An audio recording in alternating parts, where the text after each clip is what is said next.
Welcome to public TV news బులెటిన్ల ముందుగా headlines. Ramagundam కమిషనరేట్లో ఘనంగా ప్రజాపాలన దినోత్సవ వేడుకలు.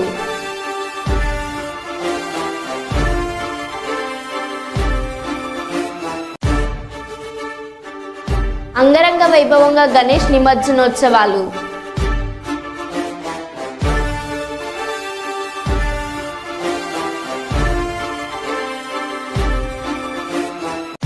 గిరిజన బాలికల గురుకుల కళాశాలలో విద్యార్థులను వేధిస్తున్న ప్రిన్సిపల్ మరియు సిబ్బంది.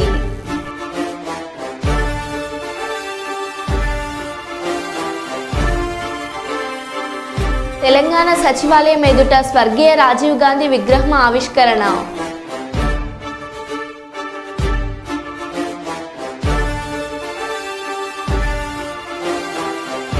గణేష్ నిమజ్జనంలో సీఎం రేవంత్ రెడ్డి మన్మడి స్టెప్పులు.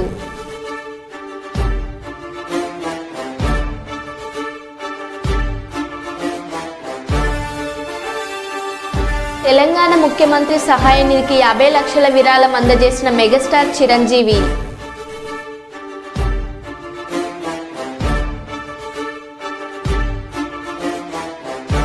కర్నూలు నగరపాలక సంస్థ ఆధ్వర్యంలో స్వచ్ఛ సేవ కార్యక్రమాలు ప్రారంభం.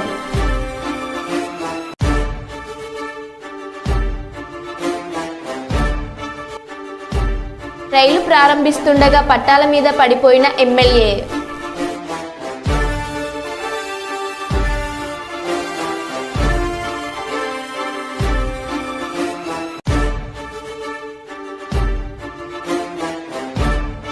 ఇక వివరాల్లోకి వెళ్తే, సంగారెడ్డి జిల్లా కలెక్టర్ కార్యాలయంలో జాతీయ జెండాను ఆవిష్కరించిన రాష్ట్ర వైద్య ఆరోగ్య కుటుంబ సంక్షేమ శాఖ మంత్రి దామోదర్ రాజనరసింహ.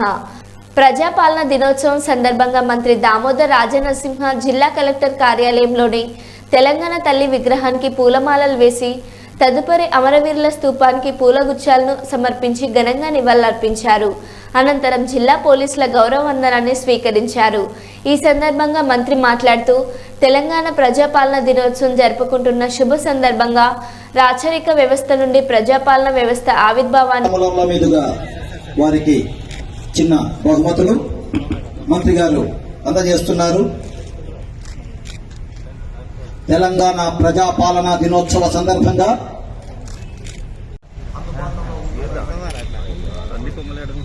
శాఖ పోలీస్ శాఖ వారికి రిలీజ్ చేస్తున్నారు. శిక్షణ గారు వారు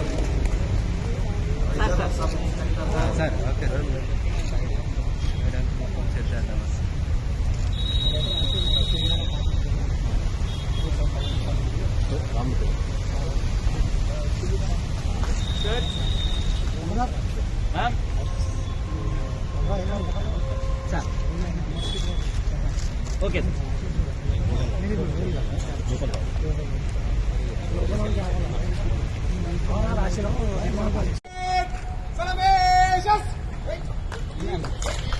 हमारा अधिनायक जय है भारत भाग्य विधाता पंजाब सिंधु गुजरात मराठा द्राविड उत्कल गंगा विंध्य हिमाचल यमुना गंगा उच्चल రాచరిక వ్యవస్థ నుండి ప్రజాపాలన వ్యవస్థ ఆవిర్భావానికి నాంది పలికిన అమరులైన తెలంగాణ సాయుధ రైతాంగ పోరాట యోధులకు మరియు స్వతంత్ర సమర యోధులందరికీ నా జోహార్లు. సెప్టెంబర్ 17 తెలంగాణ చరిత్రలో కీలకమైన రోజు. నిజాం పాలిత ప్రాంతమైన హైదరాబాద్ సంస్థానం భారత యూనియన్లో చేరి నేటికి 76 సంవత్సరాలు పూర్తి చేసుకుని 77వ సంవత్సరంకి అడుగు పెడుతున్న సందర్భంగా హాజరైన ప్రజాప్రతినిధులు, అధికారులు, అనధికారులు, పాత్రికేయులు, ఉద్యమకారులకు, కార్మిక, కర్షక, విద్యార్థులకు, జిల్లా ప్రజలందరికీ శుభాకాంక్షలు. కర్నూలు జిల్లా కలెక్టరేట్ నుండి రాజ్విహార్ సెంటర్ వరకు స్వచ్ఛతా హీ సేవా ర్యాలీలో పాల్గొన్న పాణ్యం ఎమ్మెల్యే శ్రీమతి గౌరు చరితారెడ్డి.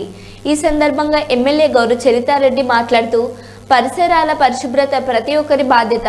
ప్రధాని మోదీ తీసుకొచ్చిన గొప్ప కార్యక్రమం స్వచ్ఛ భారత్ అని ఎమ్మెల్యే గారు తెలిపారు.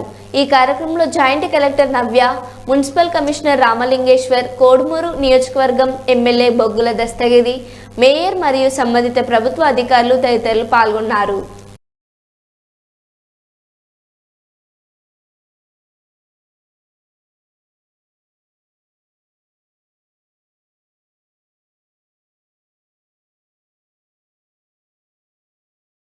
పెద్దపల్లి జిల్లా ప్రజాపాలన దినోత్సవ వేడుకలను రామగుండం పోలీస్ కమిషనరేట్ కార్యాలయంలో ఈరోజు ఘనంగా నిర్వహించారు. ఈ సందర్భంగా Ramagundam police commissioner M Srinivas IPS మొదట పోలీస్ గౌరవ వందనం స్వీకరించి పోలీస్ కమిషనరేట్ కార్యాలయ భవనం వద్ద జాతీయ జెండాను ఎగురవేశారు.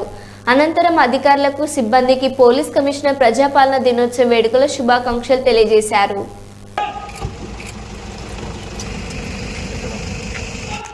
जनरल सैयद सलामे सिद्ध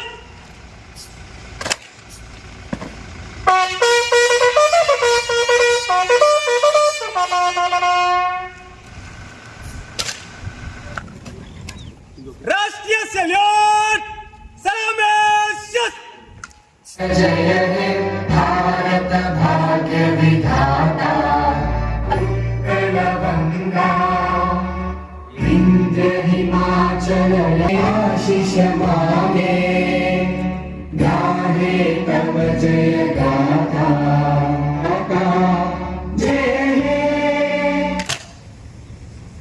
కొత్త ప్రభుత్వం వచ్చినప్పటి నుంచి ఇది ప్రజల కోసం చేస్తున్న పాలన. ఇది మన కాన్స్టిట్యూషన్లో it's by the people for the people to the people అని ఉంది కదా. ఆ యొక్క స్ఫూర్తిని ముందుగా తీసుకొని చూస్తూ ప్రజాపాలనలో భాగంగా ప్రతి ఒక్కరూ తమ యొక్క విధులను ఖచ్చితంగా చట్టబద్ధంగా నిర్వహించాలనే ఉద్దేశంతో ఒక అవగాహన కలిగించడానికి ఈ కార్యక్రమం ఏర్పాటు చేశారు. దీంట్లో భాగంగా అందరూ సమానంగా పార్టిసిపేట్ అయ్యి, ఇది ప్రభుత్వం ఉన్నది ప్రజల కోసమే, ప్రజల అవసరాల కోసం, ప్రజల యొక్క బాగోగుల కోసం, అలాగే మొత్తం రాష్ట్రం యొక్క అభివృద్ధి కోసం పాటుపడాల్సిన అవసరం ఉంది. దీంట్లో భాగంగానే ప్రతి ఒక్కరూ తమంతుగా పార్టిసిపేట్ అయ్యి తమంతు యొక్క విధులు నిర్వహిస్తూ ఈ రాష్ట్ర అభివృద్ధికి పాటుపడాలని, అందరూ సంక్షేమంతో క్షేమంగా ఉండాలని కోరుతూ ఈరోజు ఈ అవకాశం ఇచ్చిన రాష్ట్ర ప్రభుత్వానికి ధన్యవాదాలు తెలుపుతూ, క్యాష్ కొట్టు జట్టులో చోటు పట్టు అనే శీర్షికతో ప్రజాశక్తిలో ప్రచురితమైన జిల్లా క్రికెట్ సెలెక్టర్ తీరు నానాటికి తీసుకట్టుగా మారుతుంది అనే శీర్షికతో అండర్-19 ప్లేయర్ ప్రీతం రాజు పేరెంట్ ఇచ్చిన వివరణ. గత సంవత్సరంలో అండర్-16 నుంచి స్టేట్ ఆడాడు, అండర్-19 నుంచి కూడా సెలెక్ట్ అయ్యాడు. టెక్కలి గ్రౌండ్లో ఈ ఏడాది మ్యాచ్ ఆడాడు. లెఫ్ట్ ఆర్మ్ స్పిన్నర్స్ 3 ఉన్నారు, దాంట్లో 2 సీనియర్స్ ఉన్నారు కాబట్టే ముందుగా వాళ్లకు ప్రాధాన్యత ఇచ్చారు. నెక్స్ట్ ఇయర్కి నా కొడుక్కి చాయిస్ ఇస్తానని అన్నారు. సర్పంచ్ సెలెక్టులకు డబ్బులు ఇచ్చి ఆడించడం అనేది శుద్ధ అబద్ధం. ప్రజాశక్తి పేపర్లో వచ్చినవి నిరాధారమైన తప్పించి యథార్థం కాదని తల్లిదండ్రుల వివరణ ఇచ్చారు. కోచ్పై వచ్చిన ఆరోపణలు కోచ్ 2018 ఓ లెవెల్ విజయనగరం జిల్లా నుంచి చేశారు. ఏ లెవెల్ కూడా ఇప్పుడు అవుతుంది. ఆయన గత 4 సంవత్సరాలుగా విజయనగరం నుండి సేవలందించారు. సార్ నా పేరు వెంకటేష్ అండి. సార్ మీ అబ్బాయి క్రికెట్ ఆడుతాడా? ఆడుతున్నాడు సార్. లాస్ట్ ఇయర్ అండర్-16 స్టేట్ ఆడాడు sir. Next year 19 first year అండి. వన్డేలో ఆల్రెడీ 19 ఫస్ట్ ఇయర్ వన్డేలు ఆడాడు సార్ టెక్కల్లో. మరి పేపర్లో వచ్చింది సెలెక్టర్ల మీద, అది ఎంతవరకు కరెక్ట్ సార్? అదే నాకు అర్థం కావట్లేదు సార్. పేపర్లో సడన్గా వేశారు. ఏంటంటే ఇలాగా లాస్ట్ ఇయర్ స్టేట్ ఆడాడు కరెక్టే, కానీ ఏంటంటే ఆల్రెడీ ఈయన లెఫ్ట్ ఆర్మ్ అండి. అవును, నేను ఆల్రెడీ ఇదివరకు చెప్పాను. ఆయన లెఫ్ట్ ఆర్మ్ అన్నమాట, లెఫ్ట్ ఆర్మ్ స్పిన్నరు. ఆల్రెడీ మనకి 2 సీనియర్లు ఉన్నారు సార్. ఒకరు second year, final year. So last year కూడా మనవాడు సీనియర్. మన కోచ్లు కానీ, మన సెలెక్టర్, మెయిన్ మన సర్ఫరాజ్ గారు కానీ ఎంకరేజ్మెంట్తోనే మనం స్టేట్ ఆడగలిగాం. స్టేట్ కూడా మనకు ఛాన్స్ ఉంది. సో ఏంటంటే నెక్స్ట్ మనం కంపల్సరీ ఆడతాం. సో అందుకే ఏంటంటే దాన్ని బట్టి ఇప్పుడు ఒక టీంలో ఎంతమంది ఉంటారండి లెఫ్ట్ ఆర్మ్లు? 1-2 వేయగలం, 3 వేయలేరు కదా. సో దాన్ని బట్టి ఏంటంటే నాకు అది అనిపించింది. రైట్. మరి సెలెక్టర్ మీద డబ్బులు తీసుకొని టీంలో వేస్తారని ఆరోపణలు పేపర్ల మీద ప్రజాశక్తి పేపర్లో వచ్చిందండి. సార్ అది వాస్తవం కాదండి. ఎందుకంటే నేను నార్మల్ ఎంప్లాయీ అండి. డబ్బులు పెట్టి ఆడించాల్సిన అవసరం నాకు లేదండి. నాకు ఈ క్రికెట్ మీద అంత అవగాహన ఏం లేదు. పిల్లడు ఆడుతున్నాడు, చక్కగా చదివిన పిల్లడు, క్రికెట్ అంటే ఇంట్రెస్ట్. అండర్ 11 సంవత్సరం నుంచి ఆడు క్రికెట్ ఆడుతున్నాడు. అంటే ఆడి వయసు 11 నుంచి అండి, 6th క్లాస్ నుంచి ఇప్పుడు ఇంటర్ సెకండ్ ఇయర్కి వచ్చాడండి. క్రికెట్ ఆడుతున్నాడు.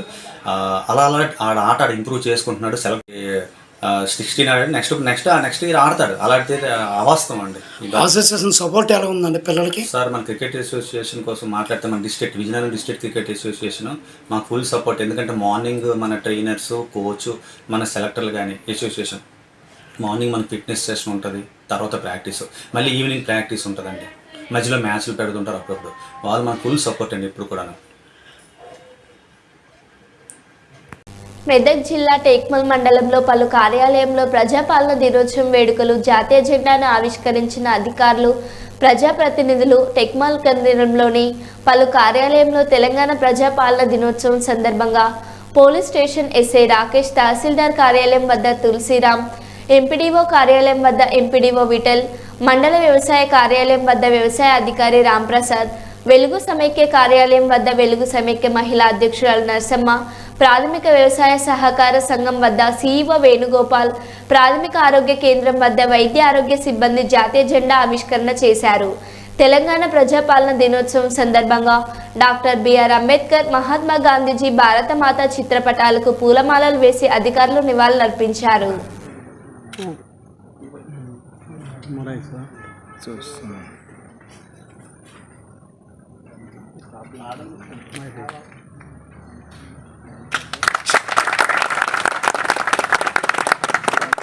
గుజరాట మరాఠ ద్రావిడ ఉత్కల వంగ విజయ్ మాచల యమునా గంగ ఉచ్చల చలగి కరంగ తవ శుభ నామే జాగే తవ శుభ ఆశిష మాగే గాయే తవ జయ గాథ జయ జన మంగళదాయక జయ హే భారత భాగ్య విధాత జయ హే జయ హే జయ హే జయ జయ జయ జయ హే భారత్.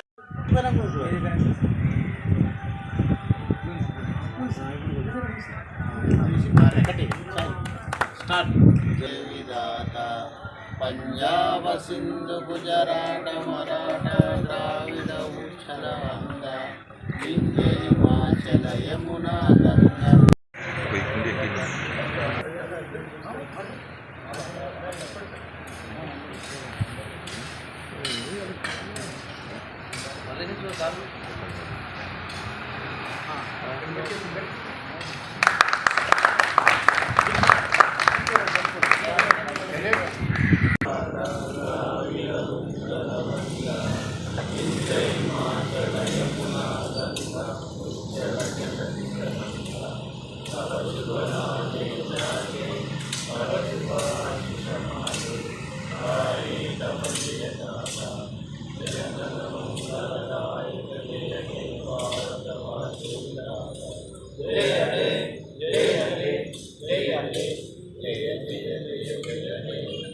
జై తెలంగాణ.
జయ జన మహాధినాయక జయ హే భారత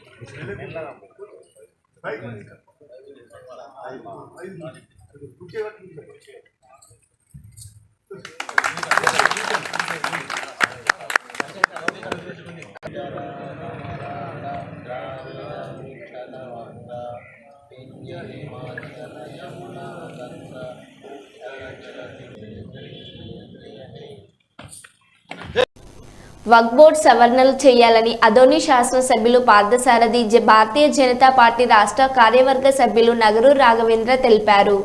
కర్నూలు నగరంలోని 46వ వార్డు నరసింహారెడ్డి బీజేపీ కార్యాలయంలో మొదట అదోని శాసనసభ్యులు పార్థసారథి సమావేశం జరిగిన అనంతరం బీజేపీ రాష్ట్ర కార్యవర్గ సభ్యులు నగరూరు రాఘవేంద్ర వక్ఫ్ బోర్డుపై సమావేశం జరిపారు. ఈ సందర్భంగా ఎమ్మెల్యే పార్థసారథి బీజేపీ రాష్ట్ర కార్యవర్గ సభ్యులు నగరూరు రాఘవేంద్రలు మాట్లాడుతూ వక్ఫ్ బోర్డు చట్టం సవరణలు చేయడంతో ముస్లిం మహిళలకు భాగస్వామ్యంతో పాటు వక్ఫ్ బోర్డులో అధికారులను పరిమితం చేయవచ్చన్నారు. వక్ఫ్ బోర్డు పాలక వర్గాల్లో జవాబు ఉద్యమంలో చేసి దాంట్లో ఏదో ఇబ్బందులు పెట్టే పరంగా పోతున్నారు. కానీ వాళ్ళకు కూడా క్లారిటీ వచ్చే విధంగా ఆ చట్టం గురించి చెప్తే అర్థమవుతుంది. అంతేగాని అర్థం కాకుండా దాన్ని రెచ్చగొట్టే పరంగా పోతే మాత్రం ప్రభుత్వం దీని మీద కఠిన చర్య తీసుకుంటుంది. భారతీయ కూడా పాకిస్తాన్లోనో యాదో బంగ్లాదేశ్లోనో ఎక్కడో పోయి ఉండండి. అంతేగాని ఇండియాలో కూర్చొని ఇండియాలో మనకు కావాల్సిన చట్టాలు తేవాలనుకుంటే దానికి అబ్జెక్షన్ పెడితే ఇంకా ఈ దేశంలో మా రక్షణ అనేది ఎక్కడ ఉంటుంది? రక్షణ అనే దానికే మన కేంద్ర ప్రభుత్వం కట్టుబడి ఉంది, మన బీజేపీ ప్రభుత్వం కట్టుబడి ఉంది. ఈరోజు రక్షణ రంగంలో చూసుకుంటే కూడా ఎక్కడ చూడు మనం నంబర్ 1లో స్టేజ్లో ఉన్నాము. ఎక్కడో ఉన్న భారతదేశాన్ని ఏదో తిక్క పాకిస్తాన్తో పోల్చుకుంటే ఇన్ని రోజులు ఉన్నాం. ఈరోజు మనం పాకిస్తాన్తో మన బీజేపీ గవర్నమెంట్ వచ్చినాక పాకిస్తాన్తో ఇండియా పోల్చుకుంటుందా? ఎక్కడన్నా ఇండియా అమెరికాతో పోలుస్తుంది, ఇండియా రష్యాతో పోలుస్తుంది, ఇండియా చైనాతో పోలుస్తున్నాం. అసలు పాకిస్తాన్ అనే కథనే మనకు ఎక్కర్లేదు ఈరోజు. అట్లాంటి ఇండియాని ఈరోజు ఎక్కడో తీసుకొని భారతదేశం ఒక ప్రపంచ పటంలో ఎక్కడో పెడితే ఈ కాంగ్రెస్ ప్రభుత్వము ఈ మిత్రపక్షాలు వచ్చి ఈ పాకిస్తాన్ని హైలైట్ చేసి మీరు ఏమన్నా ఉండాలంటే అట్లా ఎక్కడన్నా అంటే మన భారతదేశంలో చట్టాలు తీసుకురాకూడదు, వ్యతిరేకం చేయాలనుకుంటే మీరు పాకిస్తాన్లో ఉండొచ్చు లక్షణంగా, ఎవరేం వద్దనంగా. మీరు ఈరోజు ఆ రోజు పాకిస్తాన్లో విడిపోయి అందరూ ఎట్లా వెళ్ళిపోయినారో మీరు కూడా పోయి ఈరోజు పాకిస్తాన్లో ఉండొచ్చు అని నేను తెలియజేసుకుంటున్నాను. కానీ ఎప్పుడైనా సరే ఈ చట్టంలో అంటే పాత చట్టం వక్ఫ్ బోర్డు చట్టంలో కొన్ని సవరణలు తేవాలని చెప్పి ఒక అంటే ఉమెన్స్ని తేవాలని చెప్పి ఆ ఉమెన్స్ని ఎంకరేజ్ చేస్తున్నారు. అలాగే 2-3 జాతులను కూడా దాంట్లో చేర్చాలని చూస్తున్నారు, ముస్లిం జాతులని. ఖచ్చితంగా దాంట్లో చేర్చి ఈ సవరణ చట్టం ఖచ్చితంగా జరుగుతుందని నేను తెలియజేసుకుంటున్నాను. నమస్కారం. నరేంద్ర మోడీ గారికి మరియు రాష్ట్ర అధ్యక్షురాలైనటువంటి పురంధేశ్వరి గారికి నా నమస్కారాలు. ఇక్కడికి వచ్చిన పత్రికా విలేకరులు మిత్రులకు కూడా నా నమస్కారాలు తెలియజేస్తున్నాను. మనము వక్ఫ్ బోర్డుకి సవరణ చట్టం కింద కేంద్రము ఒక చట్టంని తీసుకువస్తే, ఒక మంచి చట్టంని ఎన్నో ఏళ్ళగా మనం అనుభవిస్తున్నటువంటి ప్రాబ్లమ్స్ని రెక్టిఫై చేసేదానికి తీసుకొని వస్తే ఈరోజు కాంగ్రెస్ మిత్రపక్షాలు కలిసి దాని మీద బురద జల్లడం స్టార్ట్ చేసినాయి. అసలు దాని మీద బురద జల్లడం ఏంది? ఇన్ని రోజులు మనం ఇబ్బందులు పడుతున్నామని మనమే దాన్ని ఖండం చేసి మనకి చట్టాలు సవరణ కావాలని మనం చెప్తే ఎన్నో ఏండ్ల నుంచి మనం అనుభవిస్తున్న బాధలని ఈరోజు మేము అది రెక్టిఫై చేస్తామని వస్తే వెంటనే మిత్రపక్షాలు వచ్చి లేదు దాంట్లో సవరణ చేయకూడదు, దానికి తప్పు అనేది ఏందంటే నాకు అర్థం కాదు అసలు. ఈరోజు ఉన్న ఈ దాంట్లో ఇది భారతదేశంలో అసలు మొత్తము ఈ ల్యాండ్స్ అన్ని సంబంధించినవి హిందువులవి. ఫస్ట్ హిందువులవి పాలనలో ఈ అసలు ఎక్కడ కూడా ఈ వక్ఫ్ బోర్డులు కానీ క్రిస్టియన్ ప్రాపర్టీస్ కానీ ఎక్కడ కూడా ఇవి లేవు అసలు. తర్వాత రాజులు వచ్చి పాలించినప్పుడు, అంటే బయట దేశం వాళ్ళు వచ్చి మన దేశంలో పాలించినప్పుడు, వాళ్ళప్పుడు వాళ్ళ కింద అంటే ఫలానా క్రిస్టియానిటీ మతం వాళ్ళు వచ్చి పాలించినప్పుడు కానీ, ముస్లిం వాళ్ళు వచ్చి కానీ పాలించినప్పుడు కానీ, వాళ్ళకి మన భూములు తీసుకొని మీరు ఈ భూములలో కొద్దిగా మసీదులు కట్టించుకోండి లేదా చర్చిలు కట్టించుకోండి అని చెప్పినారు. అంతేగాని వాళ్ళకు కూడా ఎలా ఇచ్చినారు ఈ భూమి? వాళ్ళకు ఒక 20 ఎకరాలు, 30 ఎకరాలు, 40 ఎకరాలు, 50 ఎకరాలు ఇచ్చినప్పుడు వాళ్ళకు కూడా ఏం చెప్పినారు? కొద్దిగా అంటే ఒక చిన్నపాటిగా ఒక మసీదు, మిగతా భూమి వచ్చేసి మీరు కూడా అందరికీ ఇవ్వాలి అనేటట్టు వాళ్ళు ఇచ్చిన ప్రధాన అంశం అది. వాళ్ళు కూడా అందరికి ఇవ్వాలనే. కానీ ఆ స్థలాలు ఖాళీగా పెట్టుకొని మొత్తము భారతదేశం అంతా ఎక్కడ చూడు అదే స్థలాలు. కర్నూలులో చూసుకుంటే దగ్గర దగ్గర 40,000 ఎకరాలు ఉన్నాయి ఒక్కో భూములు. ఎక్కడి నుంచి భారతదేశం డెవలప్ అవుతుంది చెప్పండి? ఒక ఊర్లోనే 40,000 ఎకరాలు ఉంటే భారతదేశం అంతా చూసుకుంటే లక్షల ఎకరాలలో ఒక్కోటి భూములు కానీ ఈ ప్రాపర్టీలు కానీ ఉంటే మన దేశం ఎక్కడి నుంచి బాగుపడుతుంది? మనకి కావాల్సిన ల్యాండ్ ఎంత ఉందో అది మనం తీసుకొని మిగతా భూములు ఎవరికైనా సరే ప్రభుత్వానికి అనుసంధానమైన భూములు కాబట్టి అవి ప్రభుత్వానికి ఇవ్వాలి అంతే భూములు. అంతేగాని అది మొత్తము వీళ్ళకి సంబంధించిన భూములు వీళ్ళకి సంబంధించిన భూములు కాదు. అది ప్రభుత్వానికి సంబంధించిన భూములు. ఎప్పుడైతే గవర్నమెంట్ ఫామ్ అయిందో, ఇండిపెండెన్స్ తర్వాత గవర్నమెంట్ ఫామ్ అయిందో ఆ రోజు నుంచి ఎవరు రాజులు కానీ మంత్రులు కానీ ఎవరు వచ్చినా సరే, విదేశీయులు కానీ ఎవరు వచ్చినా సరే ఆ భూములన్నీ మొత్తం వచ్చేసి గవర్నమెంట్కి సంబంధించినవి అయిపోయినాయి. గవర్నమెంట్కి సంబంధించిన భూములు దానిలో చట్టపరంగా ఎక్కడైనా భూములు అంటే కొనడం అమ్మడం కానీ జరిగినప్పుడు అవి నీవి అనేది జరుగుతుంది. దాంట్లో పొలాలు వేసుకున్నప్పుడు కానీ, దాంట్లో ఏదైనా వేసుకున్నప్పుడు, రైతులకు సంబంధించిన పొలాలు వేసుకున్నప్పుడు, అవి ఏదైనా వాళ్ళ ఇల్లు కట్టించుకున్నప్పుడు అది ఇది అనేది నీకు చెందుతుంది. అంతేగాని మొత్తం భూములన్నీ తీసుకొని వచ్చి ఇవి వక్ఫ్ భూములు, ఇవి క్రిస్టియన్ మిషనరీ భూములు అంటే ఇంకా మనం ఎక్కడ ఉండాలి భారతదేశంలో చెప్పండి? సరే, దీనికి ఒక సవరణ తెచ్చినారు. ఇష్టం వచ్చిన సవరణలు చేయకుండా దాని క్లారిటీగా ఒక సవరణ తెచ్చి ఆ సవరణ కింద ఈ భారతదేశంలోని భూములు వచ్చేసి దానికి రెక్టిఫికేషన్గా ఏం చేయాలి అనేది ఒక చట్టాన్ని తెచ్చినారు అంతే. వాళ్ళేం మొత్తం రద్దు చేయలేదు. దాన్ని ఒక చట్టాన్ని ఒక సవరణ చేసిన ఆ సవరణకి ఈరోజు మీరు చెయ్యకూడదు, మొత్తము భూములని మీరు తీసుకుపోతున్నారు, మొత్తం మీరే ఇది అన్యాయం అని చెప్పడము ఇది తప్పు. ఇది ఎందుకంటే తెలుగుదేశం పార్టీలోనే బీసీలకు అభివృద్ధి జరుగుతుందని కర్నూలు ఎంపీ బస్తిపాటి నాగరాజు అన్నారు. కర్నూలులోని బీసీ భవన్ను సందర్శించిన ఆయన అనంతరం నూతన బీసీ భవన్కు కేటాయించిన స్థలాన్ని పరిశీలించారు. ఈ సందర్భంగా ఆయన మాట్లాడుతూ, గతంలో తెలుగుదేశం పార్టీ హయాంలో నూతనంగా బీసీ భవనం నిర్మాణం కోసం స్థలం కేటాయించడంతో పాటు 5 కోట్ల రూపాయల నిధులు మంజూరు చేసిందని, అయితే వైసీపీ ప్రభుత్వం వచ్చిన తర్వాత బీసీ భవనం పూర్తిగా నిర్లక్ష్యం అయిందన్నారు. ఇప్పుడు తెలుగుదేశం పార్టీ తిరిగి అధికారంలోకి వచ్చినందున బీసీ భవనం నిర్మాణం చేపట్టడంతో పాటు పాత భవన మరమ్మతులకు తన వంతు సహాయం చేస్తానని ఎంపీ బస్తిపాటి నాగరాజు తెలిపారు. ఈ కార్యక్రమంలో బీసీ భవన సంఘం నాయకులు నాగేశ్వరరావు, నక్కలమిట్ట శ్రీనివాసులు, మురళీ మనోహర్, రామకృష్ణ, రాంబాబు తదితరులు పాల్గొన్నారు.